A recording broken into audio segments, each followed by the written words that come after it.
हरे कृष्णा। नमस्कार दोस्तों, आप समस्त श्रोतागण का आपके YouTube चैनल जीवन अमृत पर हार्दिक अभिनंदन है।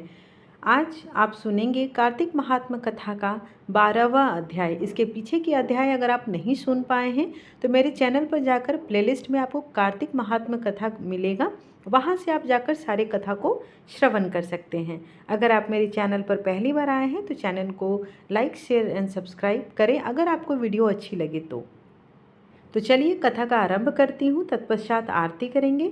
तो कथा पूरी सुननी है, क्योंकि किसी भी कथा या स्तोत्र को ना बीच में नहीं छोड़ते हैं, उससे आपको दोष होता है। तो कथा का श्रवण पूरा करें और कमेंट बॉक्स में सच्चे हृदय से भगवान विष्णु के लिए हरे कृष्णा लिखना बिल्कुल ना भूलें। नारद जी बोले, उस भुवनेश्वर राजा ने मेरी विधि पूर्वक पूजा करके हंसते हुए कहा, हे ब्राह्मण, आपको कहाँ से आगमन हुआ है? हे प्रभु, आपने कहीं कुछ देखा है जिसके लिए यहाँ आए हैं? हे मुनीश्वर, मुझे आज्ञा दीजिए। नारद जी बोले, हे दैत्येंद्र, मैं अपनी इच्छा से कैलाश पर्वत पर गया था। वहाँ मैंने पार्वती सहित बैठे हुए शंकर जी को देखा। कैलाश 10,000 योजन चौड़ा है और कल्प वृक्षों का उसमें बड़ा वन है और वह सैकड़ों कामधेनुओं से भरा हुआ है, चिंतामणियों से प्रकाशमान है। उस बड़े आश्चर्य को देखकर मेरे मन में बड़ा वितर्क हुआ कि त्रिलोकी में कहीं ऐसी समृद्धि है कि नहीं। हे दैत्येंद्र, मैंने आपकी भी संपत्ति का स्मरण किया और उसे देखने की इच्छा से यहाँ आपके समीप आया हूँ। सब कुछ होते हुए भी स्त्री रत्न से रहित तुम्हारी इस समृद्धि को देखकर मैं सोचता हूँ कि शिव जी के समान त्रिलोकी में कोई समृद्धशाली नहीं है। यद्यपि अप्सराएं और नाग कन्याएं यदि तुम्हारे घर में स्थित हैं, फिर भी वे पार्वती के समान नहीं हैं। उसके सौंदर्य समुद्र में डूबे हुए ब्रह्मा ने अपना वीर्य छोड़ दिया था, तब उसके साथ किस स्त्री की उपमा दी जाए? तपस्वी शिव जी भी एक समय मछली का रूप धारण करने वाली पार्वती द्वारा अपनी लीला से सौंदर्य रूपी वन में घुमाए गए थे। सृष्टि के समय अर्थात पार्वती की उत्पत्ति के समय ब्रह्मा ने भी जिसके स्वरूप को बार बार देखना अप्सराओं को उत्पन्न किया, परंतु उनके समान एक भी नहीं हुई। अतः स्त्री रत्न को भोगने वाले उन शिव जी की समृद्धि सर्वश्रेष्ठ है। हे दैत्येंद्र, सब रत्नों के स्वामी होते हुए भी तुम्हारी समृद्धि वैसी अर्थात शिव जी की जैसी तो नहीं है। ऐसा कहकर उससे पूछकर जब मैं वहाँ से चला आया तब वह दैत्यों का राजा पार्वती के रूप का श्रवण कर काम ज्वर से पीड़ित हो गया। इसके उपरांत उसने विष्णु की माया से मोहित होकर शिव जी के पास सिंहिका के पुत्र राहु को दूत बनाकर भेजा। राहु श्वेत वर्ण चंद्रमा के तेज को अपनी शरीर की लालिमा से कृष्ण पक्ष के चंद्रमा के समान करता हुआ कैलाश को गया। नंदी द्वारा शिव जी से निवेदन किए जाने पर राहु शिव जी के समीप गया और शिव जी के भौंक के संकेत से प्रेरित होने पर यह वचन बोला। राहु ने कहा, हे वृषध्वज, देवता और सर्पों द्वारा सेवन योग्य तीनों लोकों के स्वामी और सब रत्नों के ईश्वर जलंधर की आज्ञा को सुनो। शमशान के वासी तथा सदा हड्डियों के भार उठाने वाले दिगंबर अर्थात नंगे जो तुम हो, ऐसे तुमको हेमवती अर्थात हिमाचल की पुत्री स्त्री नहीं प्राप्त होनी चाहिए। मैं रत्नों का स्वामी हूँ और वह स्त्री अर्थात पार्वती स्त्रियों में रत्न है, अतएव वह मेरी ही योग्य है। भीख मांग के खाने वाले तुम्हारे योग्य नहीं। नारद जी बोले, राहु का यह कह ही रहा था, उसी समय शिव जी की भौहें के मध्य से भयानक और तीव्र वज्र शब्द के समान शब्दवाल एक पुरुष प्रकट हुआ। सिंह के समान उसका मुख था और चलायमान जीभ थी और ज्वाला सहित नेत्र थे और ऊपर के उठे हुए केश थे और सूखा शरीर था। ऐसा वह पुरुष दूसरे नृसिंह के समान लक्षित होता था। अपने को खाने के लिए आते देख अति वेग से भागता हुआ राहु उस पुरुष द्वारा बाहर पकड़ लिया गया।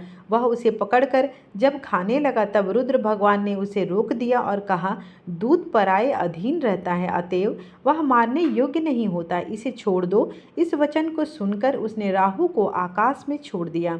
राहु को छोड़कर उस पुरुष ने शिव जी से प्रार्थना की। पुरुष बोला, मुझे क्षुधा अत्यंत बाधा दे रही है और सब भांति से मैं क्षुधा से दुर्बल हो रहा हूँ। हे देवेश, मैं क्या खाऊं? सो मुझे आज्ञा दीजिए। ईश्वर बोले, तो शीघ्र ही अपने हाथ पांव का मांस भक्षण करो। नारद जी बोले, शिव जी की ऐसी आज्ञा पाकर उस पुरुष ने अपने हाथ पांव का मांस इस तरह खाया कि केवल सिर ही शेष रह गया।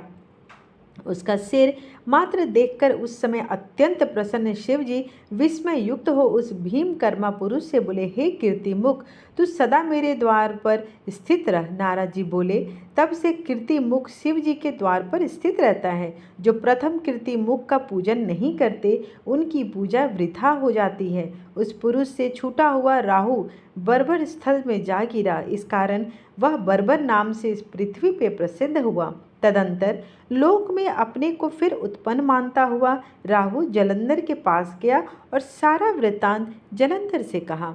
इस प्रकार कार्तिक महात्म्य कथा का 12वां अध्याय समाप्त हुआ। आइए अब एक प्यारा सा भजन सुनते हैं और तब आरती करते हैं।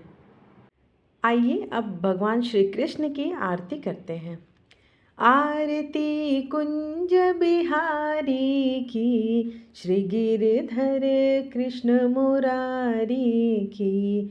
आरती कुंज बिहारी की, श्री गिरधर कृष्ण मुरारी की।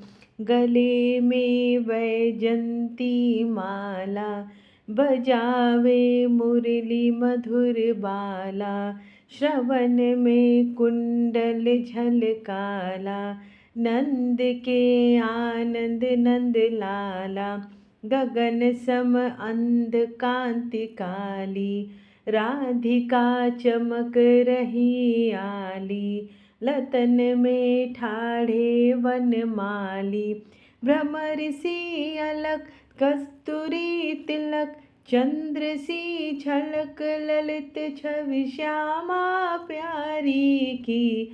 श्री गिरधर कृष्ण मुरारी की।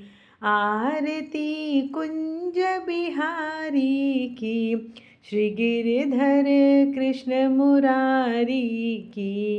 कनकमय मोर मुकुट बिल से, देवता दर्शन को तरसे। गगन सो सुमन राशि बरसे, बजे मुरचंग मधुर मृदंग। ग्वालिनी संग अतुल रति गोप कुमारी की। श्री गिरधर कृष्ण मुरारी की। आरती कुंज बिहारी की, श्री गिरधर कृष्ण मुरारी की। जहाँ ते प्रकट भई गंगा, सकल मलिहारिणि श्री गंगा। स्मरण ते होत मोह भंगा, बसी शिव शीस जटा के बीच। हरे अध कीच चरण छवि श्री बनवारी की। श्री गिरधर कृष्ण मुरारी की। आरती कुंज बिहारी की, श्री गिरधर कृष्ण मुरारी की। चमकती उज्ज्वल तट रेणु, बज रही वृंदावन बेनु। चहु दिसि गोपी ग्वाल धेनु, हसत मृदु मंद चांदनी चंद्र। कटत भव फंद टेढ़ सुरुदीन दुखारी की। श्री गिरधर कृष्ण मुरारी की। आरती कुंज बिहारी की, श्री गिरधर कृष्ण मुरारी की।